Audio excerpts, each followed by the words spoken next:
Hi guys, welcome to my channel Lush Gardener. I hope you guys are fine and are safe. In today's video we are talking about another beautiful succulent called as Echeveria Trumpet. Now I have tried to find the exact name. I'm not sure if Echeveria Trumpet is the correct name, but this is the only ID that I could find on Google. The names that I've found are Echeveria Pig Nose, Echeveria Trumpet, Echeveria Pink Trumpet, Echeveria Trumpet Pinky. So a lot of different names, but I think the Echeveria Trumpet is something that tends to sound much more appropriate. But again, I'm not very sure about the scientific name or the actual ID. Maybe these names have been given by the sellers, like the Pinky, the Pig Nose, or the Blue Trumpet. Probably this is just Echeveria Trumpet. Now I'm not very sure if they do come in different colors, because if you tend to notice, it is bluish in color. But as of now, the succulent looks very blue. Probably the pinks will come out as and when I start keeping it out in morning direct sunlight. As of now, it's only in indirect bright light. So there is very less of pink and more of blue. This also reminds me of another hybrid. I'm sure a lot of you guys know about it, and that is Echeveria Bluebird. And a lot of times sellers sell them as Echeveria Pink Bluebird or Echeveria something like that. Again, the pink bluebird is sold for a higher price. Now again, these are some of the tactics what sellers tend to use, even though the bluebird is only of one color, and that's the blue. Depending upon how much light you tend to give it, the pink color tends to show up, and I think that's the same thing that tends to happen on this succulent as well. The more you're going to expose it to morning direct sunlight for a longer period of time, the pinks will start showing up. The soil remains the same what we use for our other succulents. It has to be loose, porous, well draining. Now always remember guys, this succulent is slightly underwatered, not too much. That's why you can see the leaves are very compact. This is something that you can learn from. So always remember, whenever you tend to water your succulents and you tend to realize that all of the leaves are opening up and the succulent looks more full, it looks like the leaves have opened up wide enough, that indicates that your succulent is starting to store a lot of water, and it gives you a sign that you need to slow down on your watering. Now this over here is perfectly watered, not too much, not less. You can see the leaves are quite compact.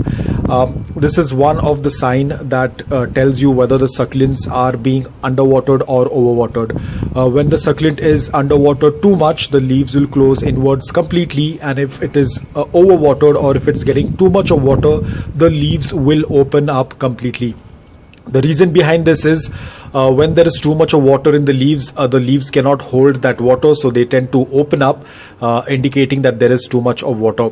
Now talking about pest attack, yes, they do get affected with pest. I am very sure that this is an hybrid variety, because I could not find any source. It looks more like it has been created. I don't think a succulent like this would survive in its natural habitat. So again, I'm just assuming, I'm not quite sure, because I could not find a lot of information related to where it originated from, what is the parentage. So a lot of information is missing. But over the years of keeping succulents, looking at this variety, I don't think it is a natural variety of a succulent, probably an hybrid.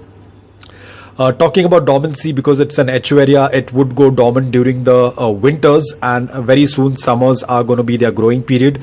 So if you're a person who tends to use fertilizers, please do use fertilizers, liquid based fertilizers. Ensure you dilute them in water before giving it out to your succulents. A lot of people tend to ask me, is it okay to use other fertilizers like solid fertilizers? Yes, it is okay to use solid fertilizers, but the only thing is, most of these solid fertilizers are slow release fertilizers, and it's always advisable to go for a liquid based fertilizers, and there are ample amount of liquid based fertilizers available online, so you can definitely check it out.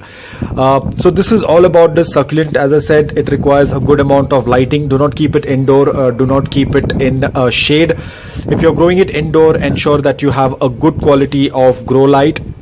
And whenever you tend to grow your succulents indoor, also keep a check on your watering, because definitely your watering tends to differ a lot when you tend to grow your succulents indoor and outdoor. Outdoor, basically there is a lot of evaporation, and there is a lot of sun, there is a lot of breeze, so the water tends to get evaporated much faster. But indoor it takes a little bit longer time. So this completely depends upon you, how you check and how you maintain your watering. Now guys, I haven't propagated this succulent, but most probably because it belongs to the Echeveria variety, it would get propagated via leaves. This plant is quite young right now, so I do not want to pull out any of the leaves. I will definitely make a video on this.